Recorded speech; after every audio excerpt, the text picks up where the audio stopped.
लिखिएगा इसमें 2 क्वेश्चन कब करे थे, क्वेश्चन नंबर 3 लिखिए।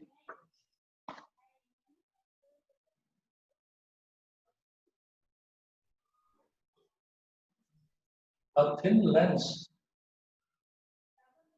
has a focal length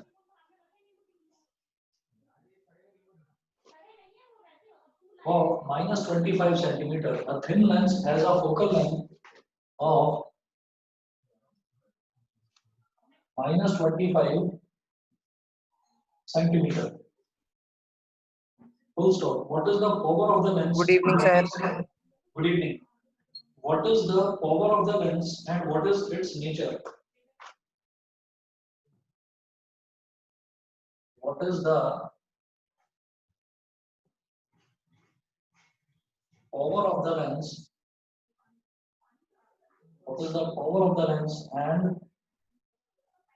sir ये -25 है। -25. And what is its nature? ये पूछना है. What is the power of the lens and what is its nature? तो सबसे पहले हम लिखेंगे उसका नेचर क्या है. नेचर बता दीजिए मुझे. ऐसे ही क्या होगा, कॉनकेव या कॉन्वेक्स?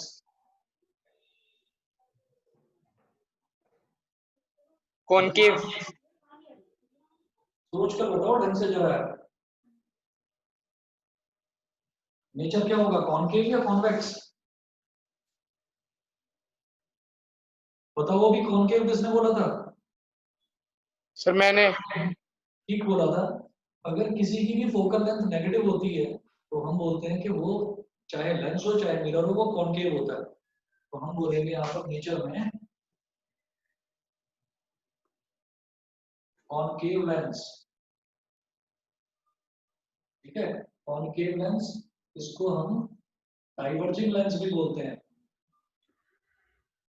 क्योंकि ये रेज को डाइवर्ज करता है. कॉनकेव लेंस को हम डाइवर्जिंग लेंस भी बोलते हैं. रीजन में लिख देंगे since it's focal length is negative. सभी को क्लियर है ये चीज? सर जो कॉन्वेक्स लेंस होता है तो किसी भी पावर का हो तो उसको हम मैग्नीफाइंग ग्लास की तरह यूज कर सकते हैं. जो कॉन्वेक्स लेंस होता है ना, कॉन्वेक्स लेंस हमारा, कॉन्वेक्स लेंस की फोकल लेंथ हमेशा पॉजिटिव होती है. नहीं सर, मैं कह रहा हूँ कोई से भी कॉन्वेक्स लेंस को हम मैग्नीफाइंग ग्लास की तरह यूज कर सकते हैं. बिल्कुल, कॉन्वेक्स लेंस को हम मैग्नीफाइंग ग्लास की तरह यूज करते हैं क्योंकि आप खुद देखिए जो कॉन्वेक्स लेंस है, कॉन्वेक्स लेंस की शेप कैसी होती है, ऐसी. इसका मतलब बीच में से मोटा होता है और साइडों में से हेलो पतला सर. होता है. हाँ सर रोज ही 5 बजे क्लास होगी? नहीं, सिर्फ आज रखी है 5 बजे क्लास. रोज तो अपना वही टाइम है. Okay sir. हाँ जी. अच्छा, अब ये बताइए, ये जो कॉन्वेक्स लेंस है, कॉन्वेक्स लेंस ऊपर से और नीचे से. हाँ जी, क्या बोल रहे हो? कॉन्वेक्स लेंस ऊपर साइडों से तो पतला होता है और बीच में से मोटा होता है. तो आप अगर मैग्नीफाइंग ग्लास आपने कोई भी लेकर देखा हो तो आपको पता होगा कि मैग्नीफाइंग ग्लास हमेशा बीच में से थोड़ा सा उभरा हुआ होता है, थोड़ा सा मोटा होता है. तो इसका मतलब मैग्नीफाइंग ग्लास हमेशा कॉन्वेक्स लेंस ही होता है. समझ गए? ठीक है.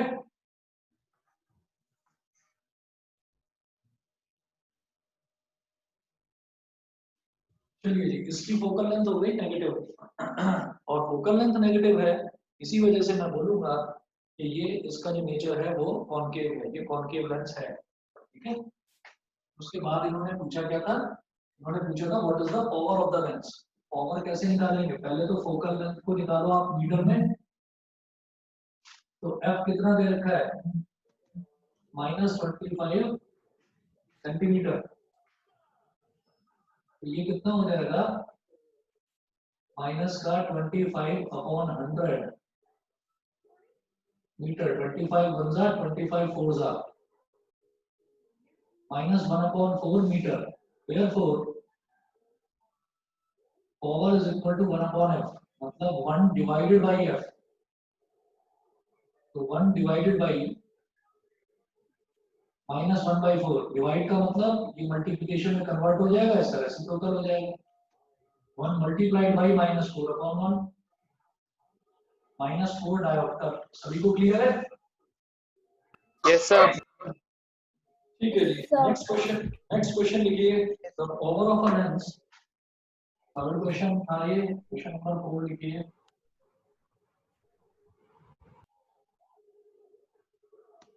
The power of a lens is plus 2.5 diopter. The power of a lens is plus 2.5 diopter. Full stop. What kind of lens it is?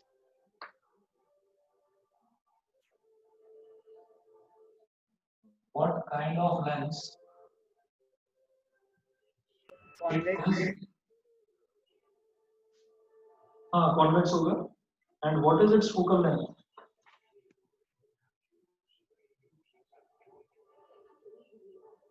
And what is its focal length?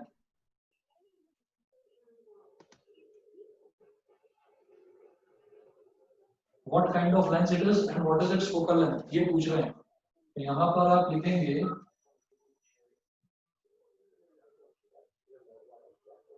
since its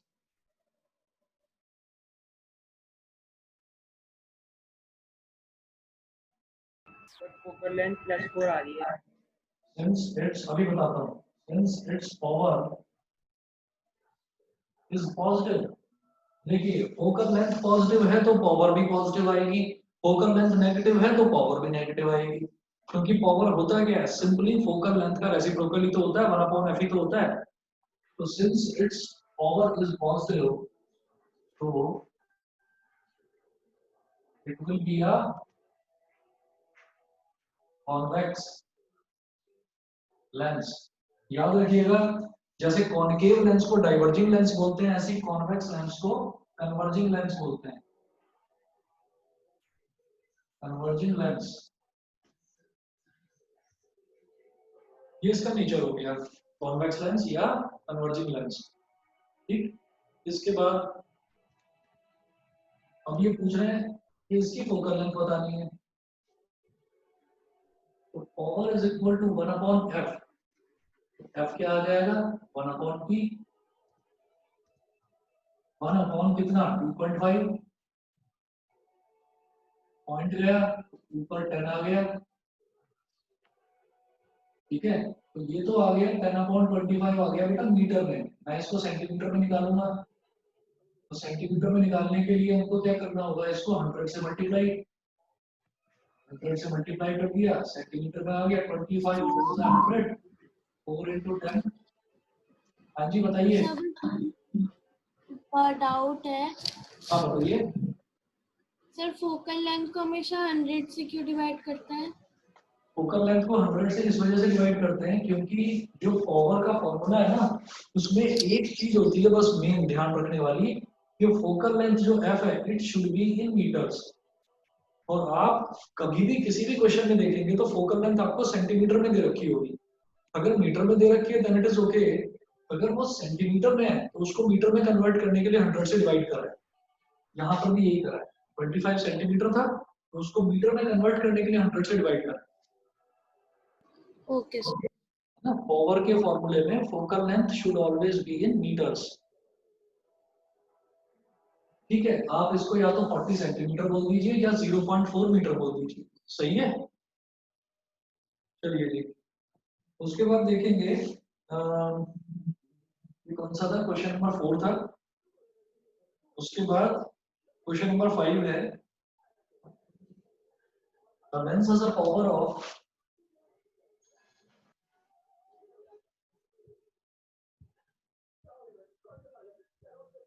a lens has a power of minus 2.5 diopter. Minus 2.5 diopter. What is its focal length? What is the focal length and nature of the lens? Full stop. What is the focal length and nature of the lens? What is the focal length and nature of the lens? बिल्कुल simple है भाई, इस वाले question में plus 2.5 D था, यहाँ minus 2.5 D, सब कुछ सेम रहेगा, बस पॉजिटिव का नेगेटिव हो जाएगा। तो हम ये बोलेंगे E is equal to 1 upon F, ठीक है, it implies that F is equal to 1 upon P। तो ये हो जाएगा F is equal to 1 upon minus 2.5। इसको सॉल्व करेंगे, मैं पूरा कर नहीं रहा हूँ, बिल्कुल सेम है। आप ये देखिए प्लस 2.5 की जगह बस माइनस 2.5 है, मैं इसको सीधा लिख रहा हूँ माइनस 40 सेंटीमीटर फोकल लेंथ। और वो पूछ रहे हैं नेचर ऑफ द लेंस बताइए, हम कहेंगे सिंस F इज नेगेटिव, क्योंकि फोकल लेंथ नेगेटिव है, देयरफॉर इट इज कौन सा लेंस, कॉनकेव लेंस। ये कॉनकेव लेंस हो जाएगा।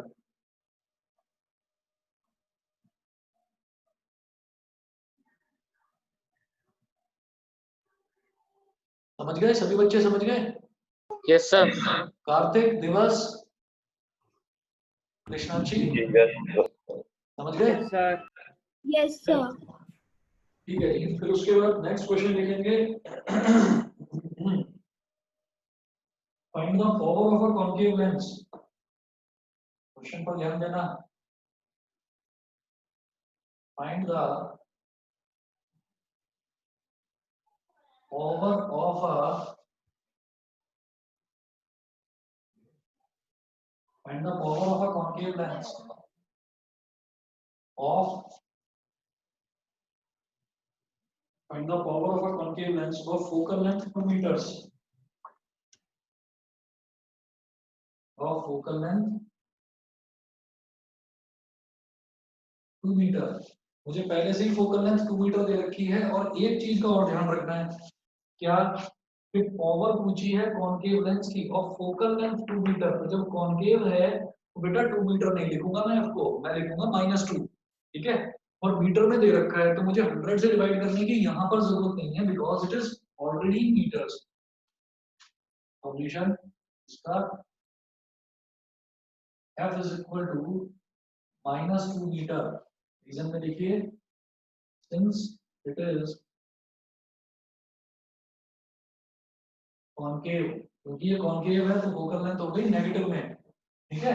F इज इक्वल टू -2, तो पावर कितनी होगी 1 अपॉन F, 1 अपॉन -2 यानी कि माइनस का 0.5 डायोप्टर, ठीक है। तो ये कई बार कंफ्यूज करने के लिए देखिए ऐसी ऐसी चीजें दे देते हैं। फिर इन्होंने बोला कि find the power of a concave lens of focal length 2 metre. एकदम से दिमाग में आता है, अरे वाह फोकल लेंथ दे रखी है 2 मीटर में, तो हम तो सीधा सीधा 1/2 करेंगे, 0.5 आ गया। लेकिन ये क्या चालाकी कर रहे हैं, कॉनकेव लिख रहे हैं यहाँ पर। कॉनकेव का मतलब उन्होंने नेगेटिव साइन लगाया नहीं है, उन्होंने कॉनकेव लिख दिया। वो ये समझ रहे हैं कि अब नेगेटिव साइन आप खुद लगाएंगे, क्योंकि हमने तो मेंशन कर दिया कि कॉनकेव है।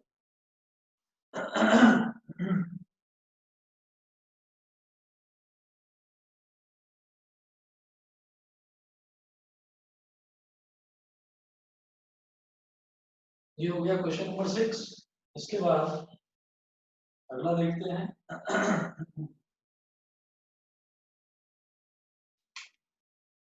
क्वेश्चन नंबर 7 है, a convex lens forms a real and inverted image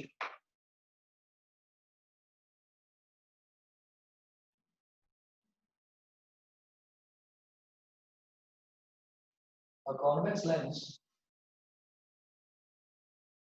forms a real and inverted image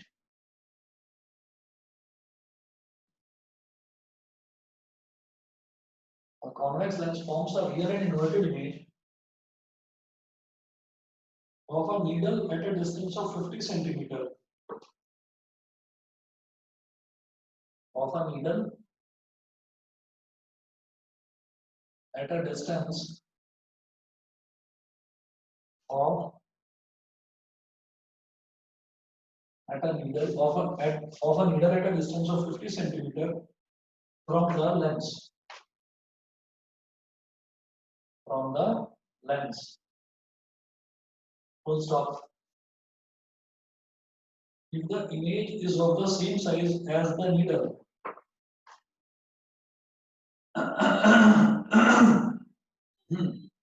If the image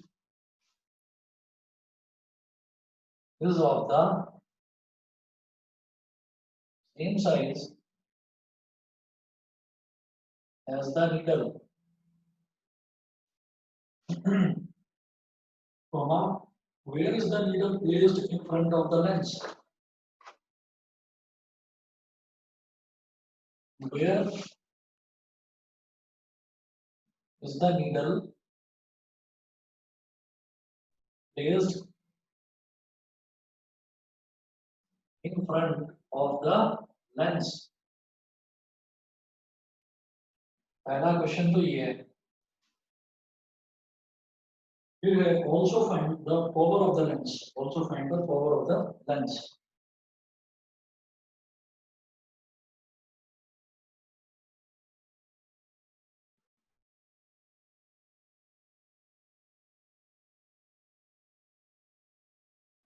हाँ जी, क्वेश्चन नोट कर लिया सभी ने? Yes, sir. ठीक है, अब जरा समझिएगा, the convex lens forms a real and inverted image of a needle at a distance of 50 centimetre from the lens. मतलब लेंस से 50 सेंटीमीटर की दूरी पर एक रियल और इन्वर्टेड इमेज बनती है। इसका मतलब अब ये कॉन्वेक्स लेंस की बात कर रहे हैं तो रियल और इन्वर्टेड इमेज हमेशा राइट हैंड साइड पर बनेगी। तो पहले तो मैं इसका डायग्राम बना लेता हूँ।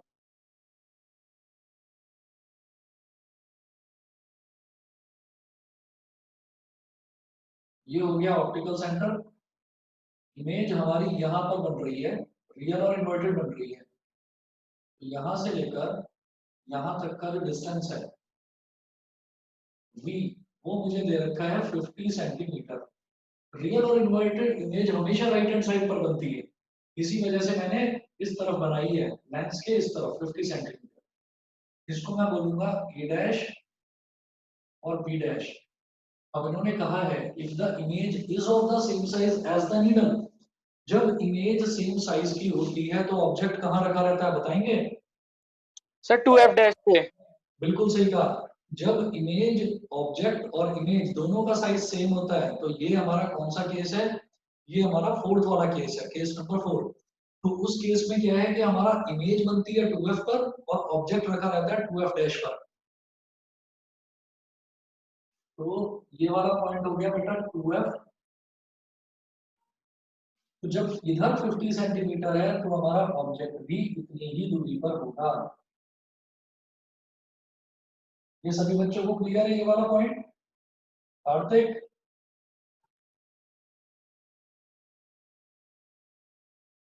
कार्तिक,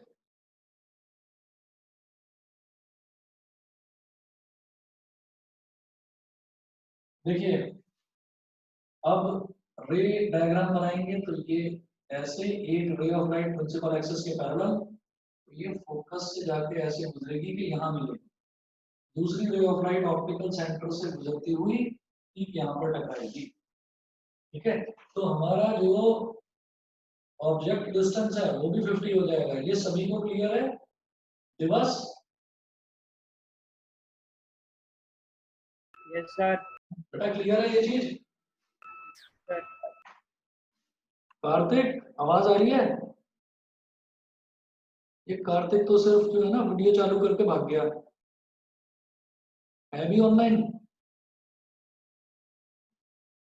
कार्तिक ऑनलाइन ही नहीं है। नहीं है। अच्छा ठीक है, मतलब प्रेजेंस लगवाने के लिए आया था फिर चला गया। ओके चलिए ठीक है। तो ऑब्जेक्ट डिस्टेंस हो गया -50, इमेज डिस्टेंस हो गया 50 सेंटीमीटर। अब ये बोल रहे हैं सबसे पहले इन्होंने पूछा है कि a convex lens is if the image is of the same size as the needle, where is the needle placed in front of the lens? तो हम ये कहेंगे needle is placed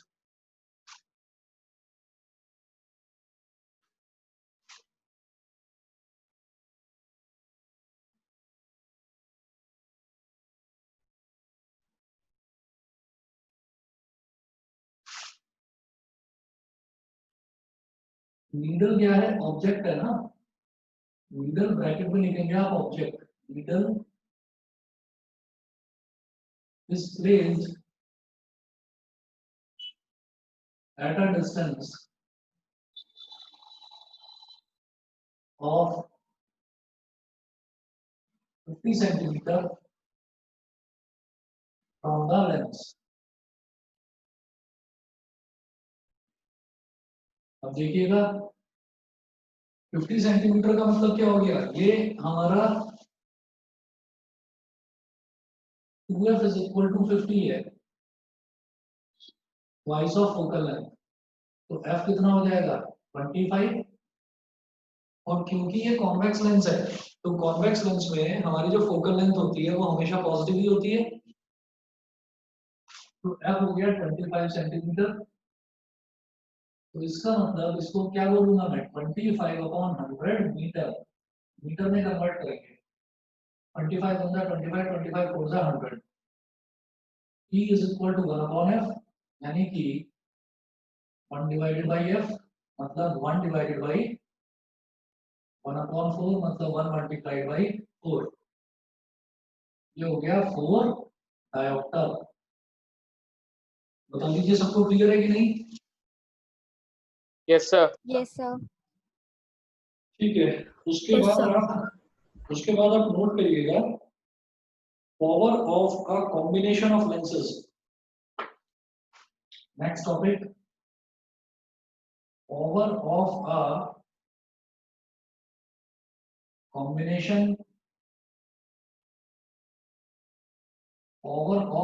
combination of lenses।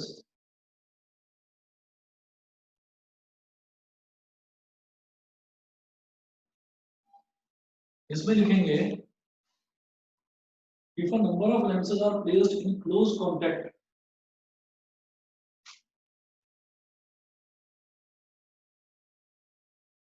if a number of lenses are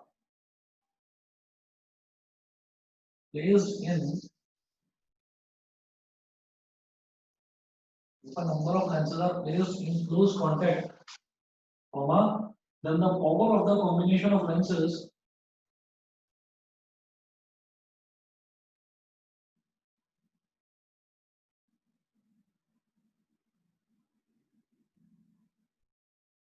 then the power of the combination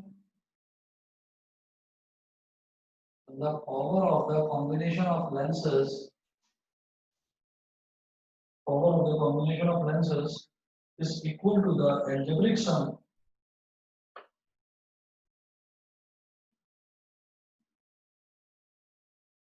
is equal to the algebraic sum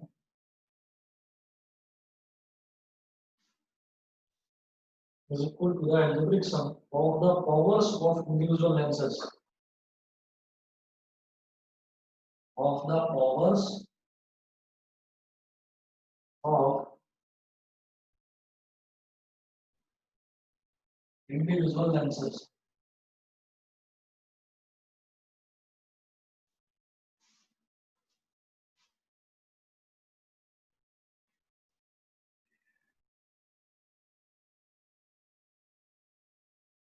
sir इसका मतलब यही ना कि अगर 1+1 का पावर का लेंस है और +2 का तो +3 का हो जाएगा। दोबारा बताओ क्या कह रहे हो? सर एल्जेब्रिक सम का मतलब तो ये होता है कि +1 का लेंस है +2 का लेंस है तो जोड़ा तो +3 का हो जाएगा। हाँ, हम ये देखेंगे कि जितने भी लेंसेज है ना, अगर 2-3 लेंसेज या 4 लेंस या 5 लेंस वो आपस में क्लोज कांटेक्ट में रखे हुए हैं, तो जो कॉम्बिनेशन बनेगा उन लेंसेज का, तो उसकी पावर क्या होगी, सारे लेंसेज के जो अलग अलग पावर्स हैं सबको आप ऐड कर देंगे, तो वो जो रिजल्टेंट पावर आएगी वो पूरे कॉम्बिनेशन की पावर आ जाएगी। सर अगर एक प्लस की पावर वाले लेंस को और एक माइनस की पावर वाले लेंस को किया तो कोई बात नहीं, तो माइनस साइन के साथ ही लेंगे हम उसको भी।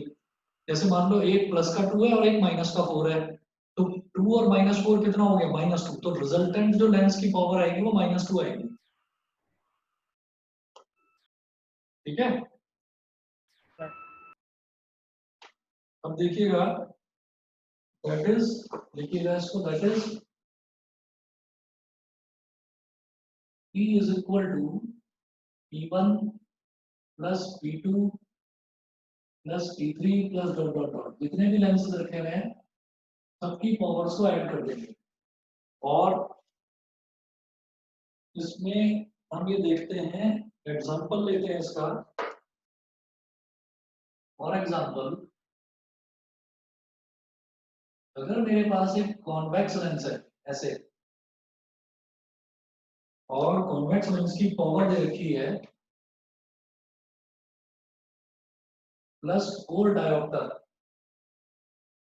प्लस, अगर दूसरा दे रखा है मेरे को एक कॉन्केव लेंस,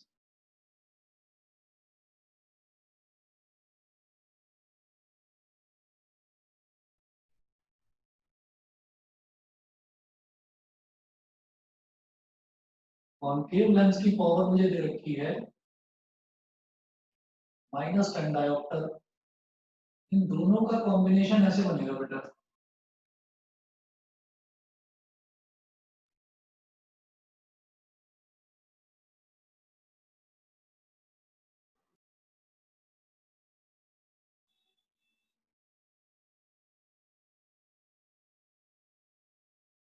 अब इन दोनों को हमने क्या करा, इन दोनों को हमने क्लोज कांटेक्ट में रख दिया, दोनों को नजदीक लेकर आ गए, क्लोज कांटेक्ट में रख दिया। तो जब क्लोज कांटेक्ट में रखेंगे तो ये जो कॉम्बिनेशन बना है, resultant power of this combination of lenses is equal to, इसकी +4 है, इसकी -10 है, तो +4 प्लस -10 यानी कि 4 - 10 यानी कि ये हो जाएगी -6 डायोप्टर। समझ गए कि नहीं समझे? समझ गया। ठीक है, एक क्वेश्चन लिखिएगा इसका।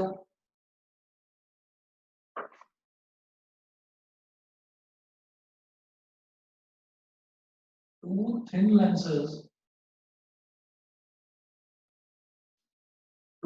lenses of power +3.5 diopter of power +3.5 diopter and -2.5 diopter are placed in contact.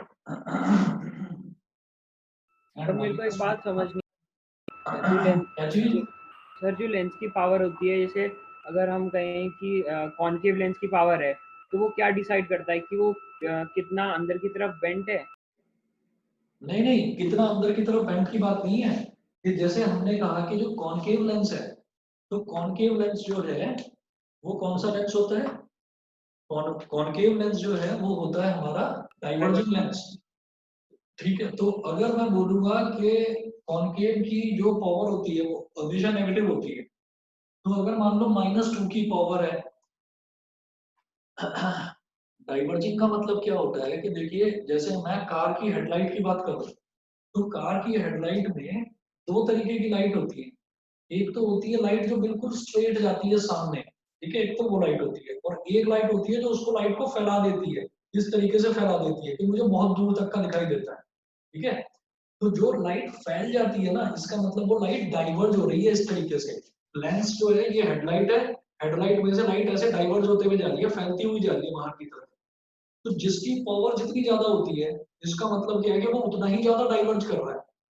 इसका मतलब क्या है कि जैसे मान लो मैंने बोला कि एक लेंस है, उसकी पावर जो है -4 डायोप्टर। -4 का मतलब मैं कॉन्केव की बात कर रहा हूँ, कॉन्केव का मतलब मैं डाइवर्जिंग की बात कर रहा हूँ। तो -4 डायोप्टर का मतलब क्या है कि वो कितना फैला रही है लाइट को। एक की है -10 डायोप्टर, -10 डायोप्टर का मतलब क्या है कि वो लाइट को इतना ज्यादा फैला रही है। तो जिसकी पावर जितनी ज्यादा होती है वो उतना ही ज्यादा लाइट को डाइवर्ज करती है। समझ गए? Yes sir. इसी तरीके से कन्वर्जिंग लेंस की अगर बात करें, तो कन्वर्जिंग लेंस का मतलब ये है कि मैं एक पर्टिकुलर पॉइंट पर सारी की सारी लाइट को इकट्ठा करना चाह रहा हूँ कि लाइट ऐसे है फैली हुई, वो सारी की सारी आकर यहाँ इकट्ठी हो जाए, सारी की सारी आकर यहाँ कन्वर्ज हो जाए, मतलब मिल जाए एक जगह आकर। तो जितना ज्यादा कन्वर्ज करेगा कोई भी लेंस, हम बोलेंगे उसकी पावर उतनी ही ज्यादा है कॉन्वेक्स की। कॉन्वेक्स होता है कन्वर्जिंग, कॉन्केव होता है डाइवर्जिंग। ओके समझ गए? सर। Yes sir. उसका उसकी विड्थ से कोई लेना देना नहीं है, ठीक है, वो तो दूसरी चीज होगी। Two thin lenses of power plus 3.5 dioptre and minus 2.5 dioptre are placed in close contact, are placed in close contact, full stop. Find the power and focal length of the lens combination. Find the power and focal length of lens combination. Power and focal length of lens combination. ये find out करना है।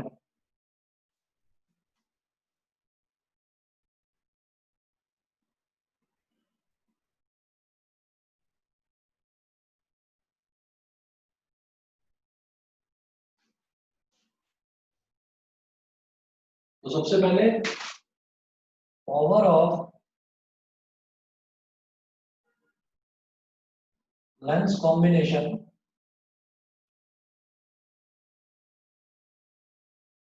P is equal to P1 plus P2. P1 क्या है?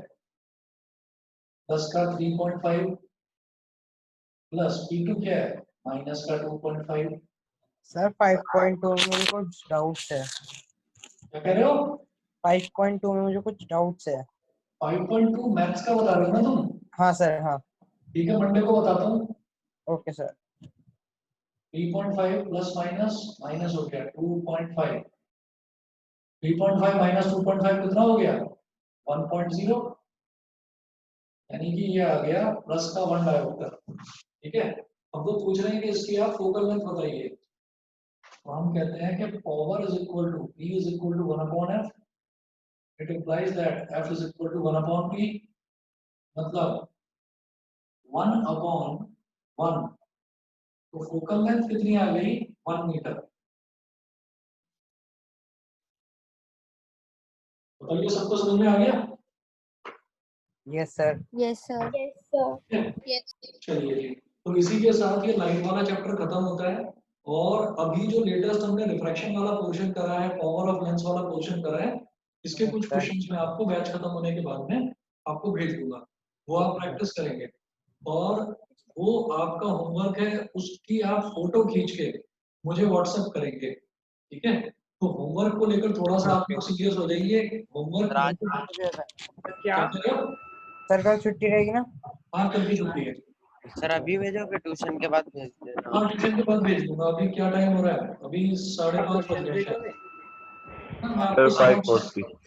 मैं 6:15 तक भेज दूंगा। जरा चुप हो जाओ, माइक बंद कर लो अपने। ओके मैं सर। आपको 6:15 तक भेज दूंगा, ठीक है? अच्छा, इसके बाद ये मिटा रहा हूँ और केमिस्ट्री का अगला चैप्टर स्टार्ट कर रहे हैं, acids bases and salts. Okay sir. Sir एक मिनट में जरा नोटबुक निकाल लूं। क्या कह रहे हो? केमिस्ट्री सर एक मिनट रुक जाए, मैं केमिस्ट्री की नोटबुक निकाल लूं। निकालो निकालो, जिसको नोट करना है नोट कर लीजिए। केमिस्ट्री स्टार्ट करा दो। Okay sir. Okay sir.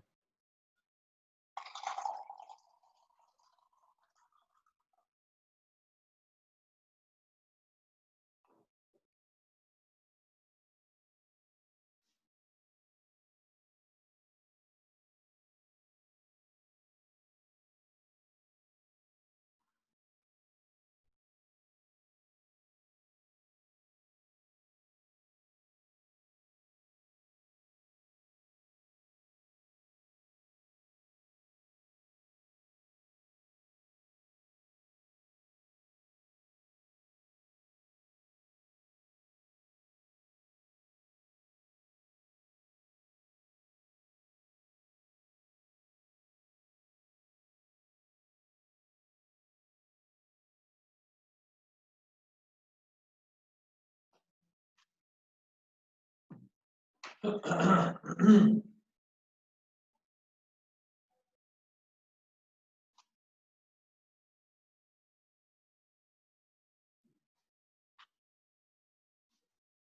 मेरी तो विंटर वेकेशन पड़ गई। हाँ विंटर वेकेशन पड़ गई मेरी। नहीं विंटर नहीं, समर वेकेशन। ओ सॉरी, हाँ सॉरी, समर वेकेशन।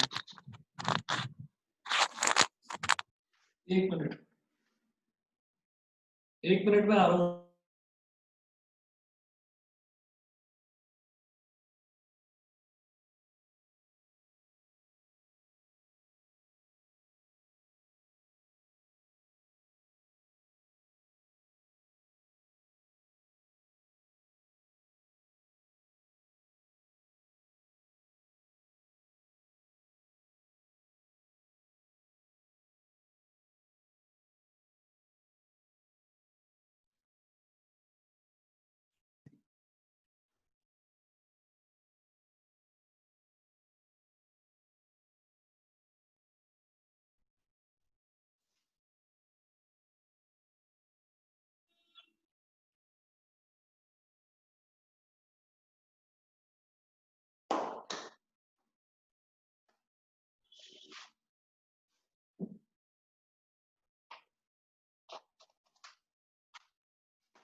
हाँ जी, अब जो ये चैप्टर है एसिड्स बेसिस एंड सॉल्ट्स, तो जब मैं ये चैप्टर पढ़ाऊंगा ना आपको, तो आप लोगों को इस चीज का ध्यान रखना है कि साथ में नोटबुक जो लेकर बैठोगे, वो कोई छोटी सी नोटबुक ले लो जो जिसमें आप थोड़ा बहुत रफ काम करते हैं, ठीक है?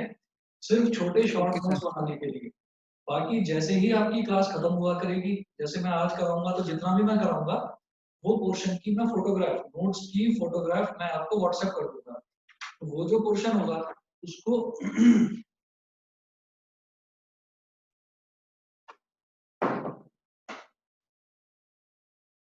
वो जो पोर्शन होगा उस पोर्शन को आपको अपनी जो फेयर नोटबुक है उस नोटबुक में प्रॉपरली नोट कर करके अपने प्रॉपर नोट्स बनाना है, ठीक है? क्योंकि इस चैप्टर में थ्योरेटिकल पोर्शन भी काफी है। वो थ्योरेटिकल पोर्शन आपको सारा मैं नोट नहीं कराऊंगा, जब मैं पढ़ाऊंगा पढ़ाते टाइम वो चीज मैं आपको समझा दूंगा, और उसके जो डिटेल्ड नोट्स हैं, डिटेल्ड नोट्स में आपको धीरे धीरे भेजता रहूंगा, तो आप उस चीज को अपनी नोटबुक पे नोट करते रहेंगे। तो पूरे अभी आज मैं चैप्टर जितना भी पढ़ा रहा हूँ इस चैप्टर में, वो पढ़ाने के तुरंत बाद आपके पास उसकी फोटोग्राफ पहुंच जाए। समझ गए सभी बच्चे? यस तो सर। सर ये Yes, बता रहे sir. थे अभी तो अभी जो मैं पढ़ा रहा हूँ वो सिर्फ आपको देखना है, या अगर आपको लगे कि कोई इंपॉर्टेंट चीज है मुझे नोट करनी है, वो आप नोट कर लेना। अगर कोई चीज पर्टिकुलरली मैं बोलता हूँ कि ये चीज आप सभी लोग नोट करें, तो वो नोट कर लें, ठीक है? लेकिन सारी चीज जो मैं बोर्ड पर लिख रहा हूँ वो आपको नोट करने की जरूरत नहीं है। मैं पढ़ाने के बाद आपको नोट्स की फोटो भेज दूंगा, तो वो जो फोटो होगी उस फोटो से, फॉर एग्जाम्पल मैंने 2 पेज भेजे या 3 पेज भेजे, तो वो आपको अपनी नोटबुक में नोट करते रहना है, सर ठीक है? 8th में भी था ये वाला चैप्टर।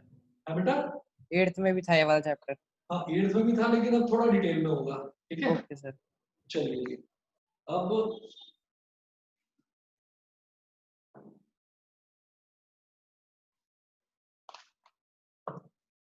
अब है acids bases and salts.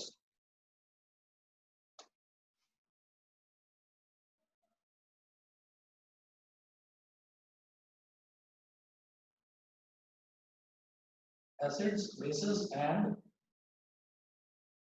Salts.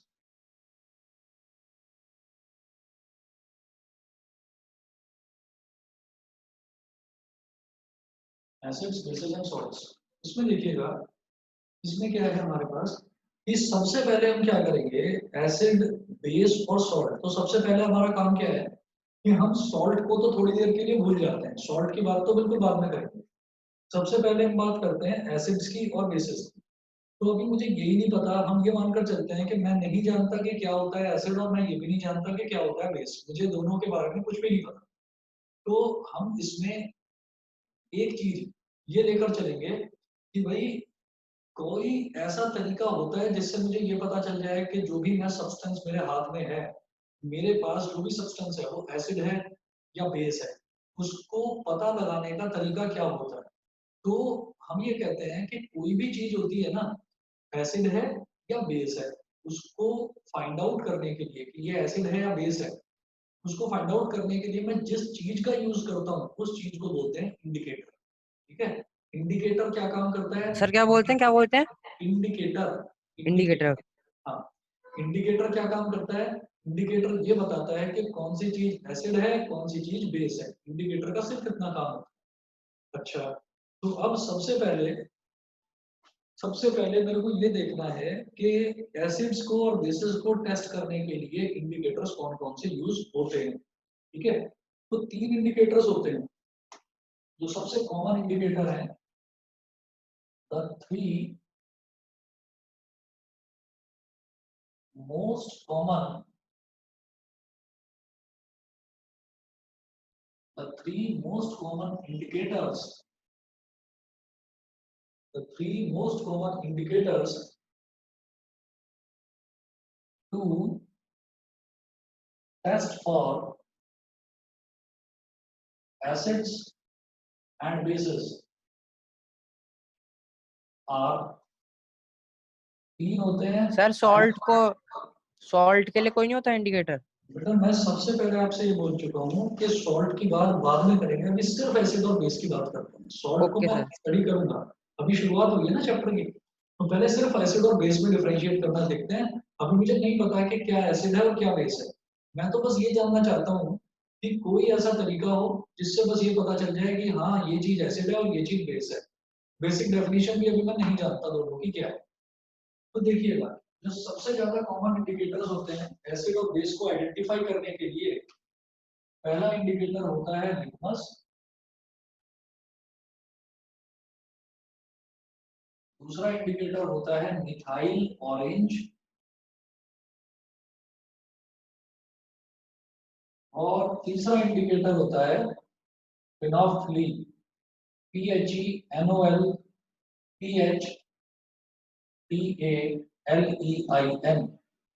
Litmus, methyl orange और फिनोल्फथलीन, ये 3 इंडिकेटर होते हैं।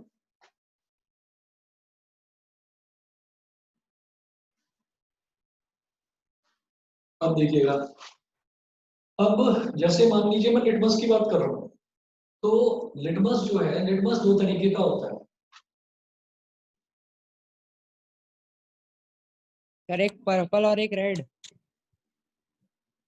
लिटमस जो होता है इसका ओरिजिनल कलर होता है पर्पल,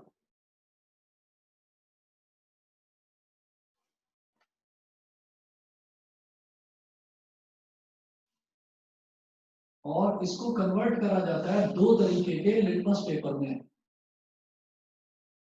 एक रेड और एक ब्लू। ठीक है, तो लिटमस का ओरिजिनल कलर जो है वो होता है पर्पल, और लिटमस को कन्वर्ट करा जाता है लेबोरेटरी में, कन्वर्ट करा जाता है लिटमस को रेड कलर में या फिर ब्लू कलर में। अब अगर मान लीजिए मेरे पास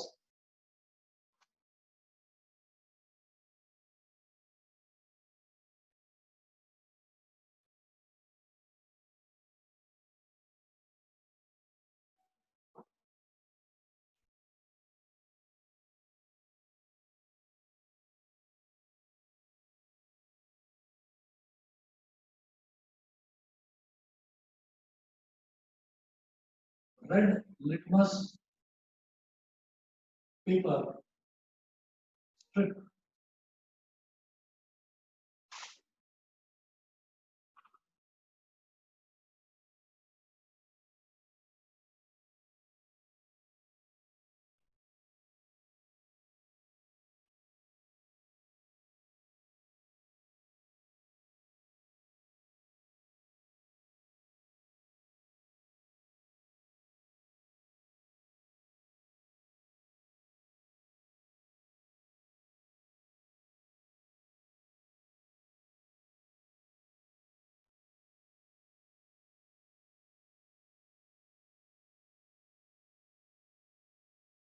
अब देखिएगा, अब हमारे पास क्या है कि 2 टेस्ट ट्यूब्स हैं और 2 टेस्ट ट्यूब्स में कोई 2 सॉल्यूशन है।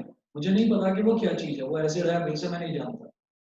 मैंने अगर रेड लिटमस पेपर इसमें डिप करा, ठीक है, और रेड लिटमस पेपर का कलर कन्वर्ट होकर, चेंज होकर, रेड लिटमस पेपर का कलर अगर चेंज होकर ब्लू में कन्वर्ट हो जाता है, तो मैं बोलूंगा this solution is a base.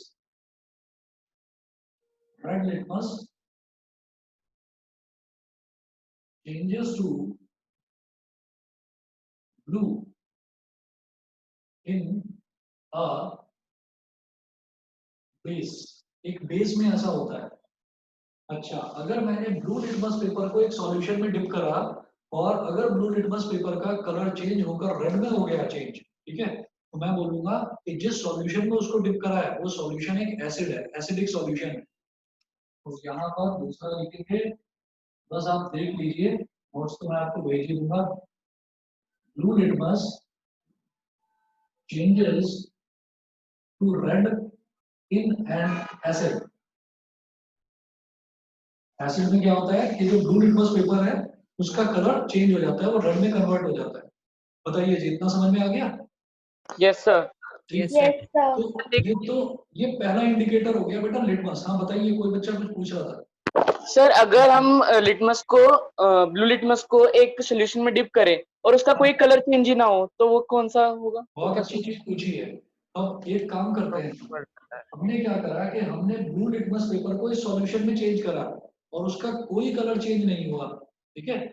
अगर एसिड होता, अगर सॉल्यूशन में एसिड होता तो उसका ब्लू का कलर चेंज होकर रेड में हो जाता, लेकिन अगर उसका कलर चेंज नहीं हुआ तो मैं कहूंगा इस टेस्ट ट्यूब में either there is a base, क्योंकि बेस होगा तो ब्लू का ब्लू ही रहेगा कलर, ब्लू का कलर रेड में कन्वर्ट नहीं होगा, और या फिर उसके अंदर पानी भरा हुआ है।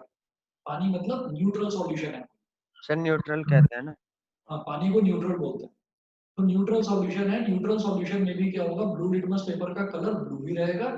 और अगर मैं बोलूं कि अगर मैंने ब्लू को, क्या होता है एसिड के लिए क्या है कि ब्लू लिटमस का कलर रेड में चेंज हो जाता है, तो अगर वो ब्लू का ब्लू ही रहा तो वो तो एसिड ना होकर वो बेस हो जाए, या तो बेस होगा या फिर न्यूट्रल होगा कुछ। समझ गए? Okay sir. सभी को क्लियर है ये चीज? Yes sir. ठीक है। Yes, sir. उसके बाद अगला देखते हैं, अगला है बेटा मिथाइल ऑरेंज। नेक्स्ट है मिथाइल ऑरेंज।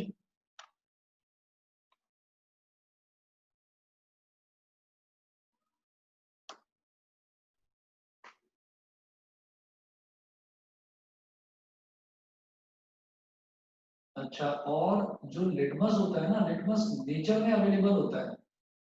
लिटमस एक सब्सटेंस होता है, वो नेचुरली मिलता है अपने को। और जो मिथाइल ऑरेंज है, मिथाइल ऑरेंज नेचुरली नहीं मिलता, इसको लेबोरेटरी में प्रिपेयर करा जाता है, तो इसको हम बोलते हैं methyl orange.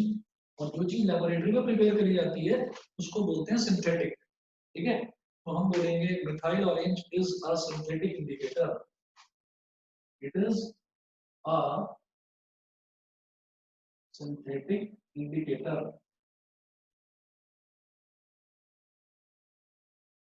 It is a synthetic indicator. अब मिथाइल ऑरेंज में क्या होता है, मिथाइल ऑरेंज का लिखिएगा, मतलब देख लीजिए बस, methyl orange changes its color to yellow in a basic solution, basic solution मतलब base,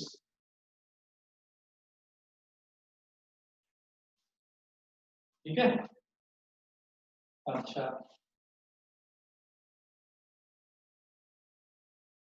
मिथाइल ऑरेंज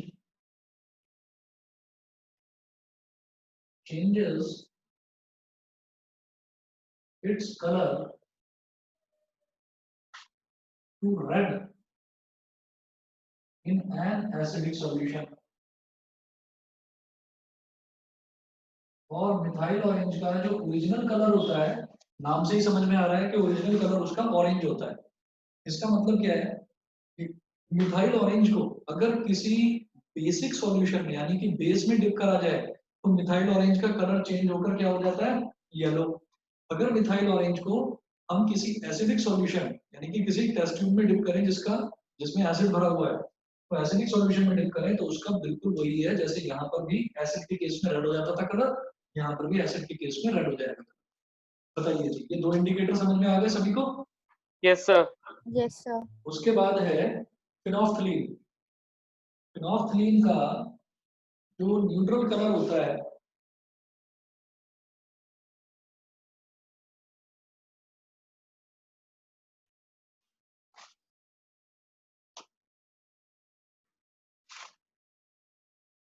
फिर बात करेंगे तीसरे इंडिकेटर की। तीसरा इंडिकेटर है हमारा phenolphthalein.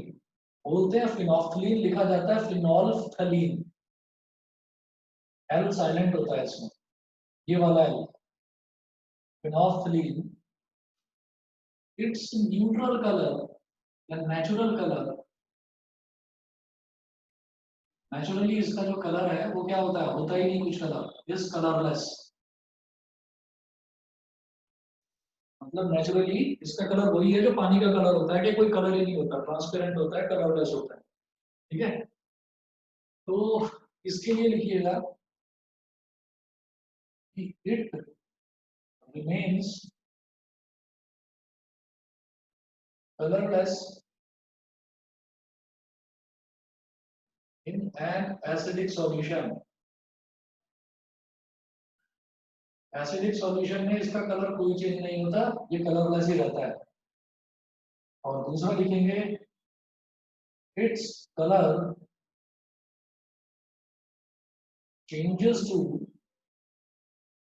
Pink in basic solution. Its colour changes to pink in basic solution.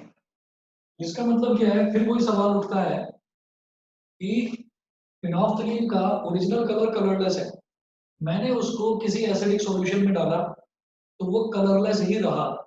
ठीक है, उसका कलर चेंज नहीं हुआ, तो इसका मतलब वो एसिडिक है, मतलब वो जिस सॉल्यूशन में मैंने उसको डाला वो एसिड हो सकता है। अच्छा, अगर मैंने मान लीजिए उसको फिनोफ्थलीन को वाटर में डाला, वाटर में भी उसका कलर जो है वो चेंज नहीं होता, वो कलरलेस ही रहता है।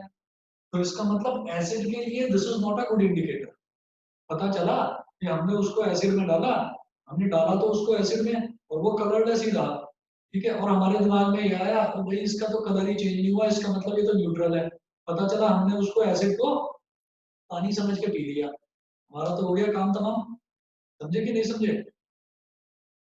Yes sir. है ना? Yes, sir. तो ये एसिड के लिए एक अच्छा इंडिकेटर नहीं है।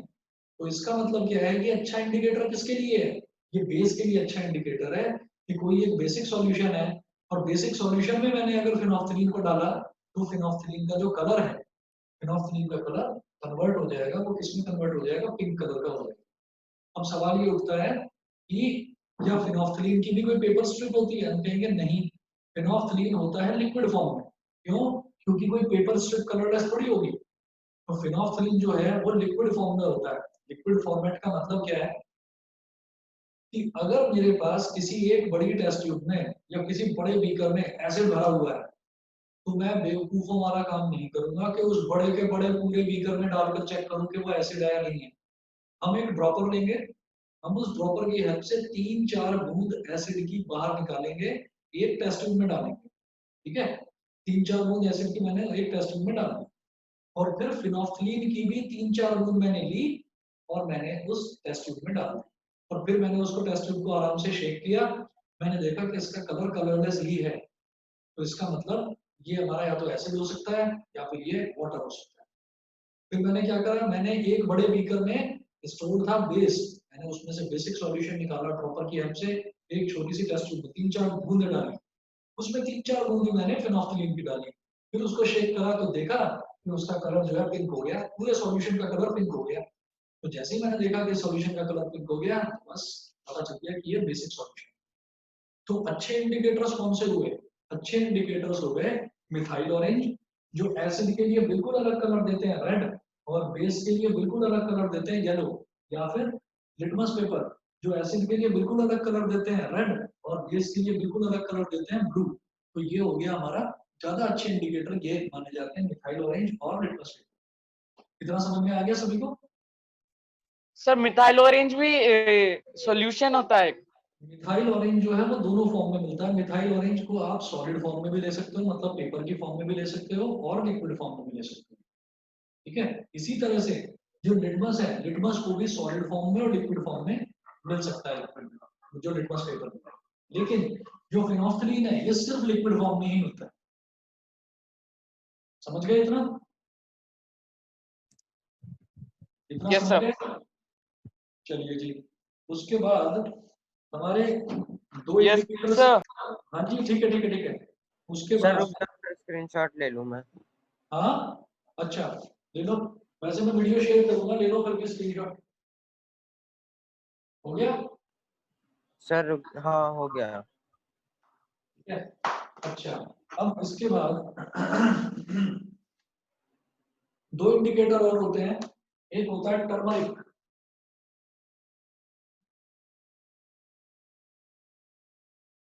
टर्मरिक क्या होता है ये? हल्दी। हल्दी, जो घरों में मिलती है हल्दी। तो टर्मरिक एक इंडिकेटर होता है, ये भी अच्छा इंडिकेटर होता है किसके लिए? बेस के लिए। क्या होता है कि टर्मरिक जो है, टर्मरिक अगर मान लीजिए कहीं पर कोई बेसिक चीज है, अगर बेस के ऊपर मैं हल्दी लगा दूं तो हल्दी का ओरिजिनल कलर होता है येलो, अगर किसी तब वो बेस ब्राउन हो जाएगा। तो रेडिश ब्राउन कलर में कन्वर्ट हो जाएगा। तो ये हो गया, लेकिन अगर एसिड पर डालेंगे तो एसिड पर कोई कलर में फर्क नहीं पड़ेगा, येलो का येलो ही कलर रहेगा। ठीक है, तो इसमें क्या है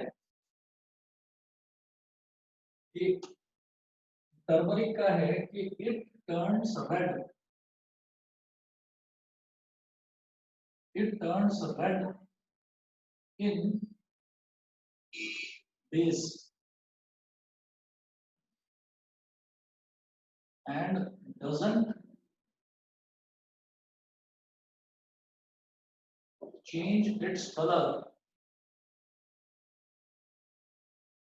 in acid। एसिड के केस में कोई कलर चेंज नहीं होता। इसका मतलब ये भी, जो टर्मरिक भी है, ये अच्छा इंडिकेटर किसके लिए है? ये बेस के लिए है। ठीक, और दूसरा इसमें एक एग्जांपल आप याद रखिएगा कि अगर मान लीजिए हमारे किसी कपड़े पर हल्दी लग गई, मान लीजिए खाना खाते हुए, खाने में हल्दी होती है, खाना खाते हुए मान लीजिए थोड़ा बहुत कुछ खाने का कुछ सब्जी वगैरह हमारे शर्ट पर या कपड़ों पर कहीं पर भी लग गई, तो हमने क्या करा, अब अगर हम उसको धोते हैं तो अगर हम उसको रिन, जो साबुन होता है, जो डिटर्जेंट केक होता है, अगर मैं उससे उसको साफ कर रहा हूँ तो उससे साफ करते टाइम उसका कलर, जो हल्दी का जो स्टेन लगा हुआ है, जो दाग लगा हुआ है, उसका कलर रेड कलर में कन्वर्ट हो जाता है। इससे क्या समझ में आता है? हल्दी तो एक इंडिकेटर है, पानी न्यूट्रल है, इसका मतलब जो साबुन है ना, साबुन किस चीज का बना होता है? साबुन बेस का बना होता है। साबुन में एसिड नहीं होता। जो सोप होता है, soap is always basic in nature, वो बेस का बना हुआ होता है। ठीक, उसके बाद अगला देखेंगे, अगला होता है red cabbage extract. Red cabbage, cabbage समझते हैं क्या होती है? कैबेज क्या होता है पता है?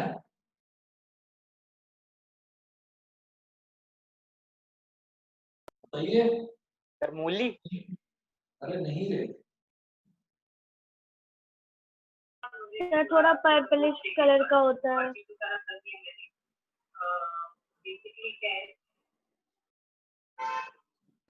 सर गोभी।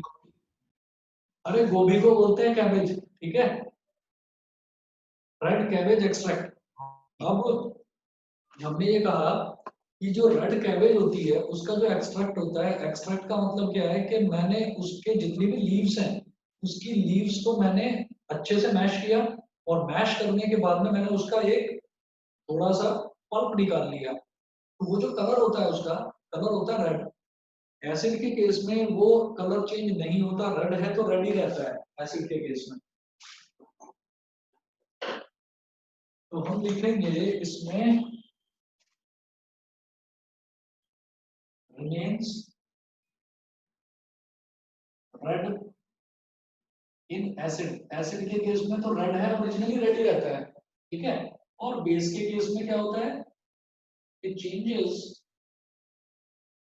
its color to green। उसका कलर बेस के केस में चेंज हो जाता है, ग्रीन हो जाता है। इसका मतलब एसिड को आइडेंटिफाई करने के लिए ये इंडिकेटर अच्छा नहीं है। इंडिकेटर ओरिजिनली भी रेड कलर का है, रेड कैबेज एक्सट्रैक्ट, तो ओरिजिनली भी रेड कलर का है, लेकिन अगर मान लीजिए मैं एसिड में उसको डालता हूँ तो उसका कलर चेंज नहीं होता, रेड का रेड ही रहता है। इसका मतलब वो तो एसिड को ढंग से आइडेंटिफाई नहीं कर पा रहा। बेस को बहुत अच्छे से आइडेंटिफाई करता है, बेस में डालते ही उसका रेड होता है ओरिजिनल कलर, वो रेड एकदम ग्रीन में कन्वर्ट हो जाता है। ठीक है, तो ये रेड कैबेज एक्सट्रैक्ट। तो टर्मरिक, रेड कैबेज एक्सट्रैक्ट, दो तो ये हो गए, और बाकी तीन ये हो गए लिटमस पेपर, मिथाइल ऑरेंज और फिनोल्फथलीन। ठीक है, तो आज के लिए बस इतना ही करिए। नेक्स्ट क्लास आपकी परसों होगी सेम टाइम पर। सर फोटो भेज दो इसकी सर। इसकी फोटो ले लो ना तुम। ले रहा हूँ सर, आप मत। ले लिया? नहीं सर रुक जाओ। तो मैंने ले ली। ठीक है अनमोल, तुम डाल देना ग्रुप पर। यस सर, डाल दूंगा। अब इसके बाद में जो इतना जो मैंने करवाया है इसके नोट्स मैं आपको अभी व्हाट्सएप कर रहा हूँ 5 मिनट में, ठीक है। और बाकी कुछ क्वेश्चंस मैं आपको भेजूंगा रिफ्रैक्शन के, वो क्वेश्चंस आप लोग करना।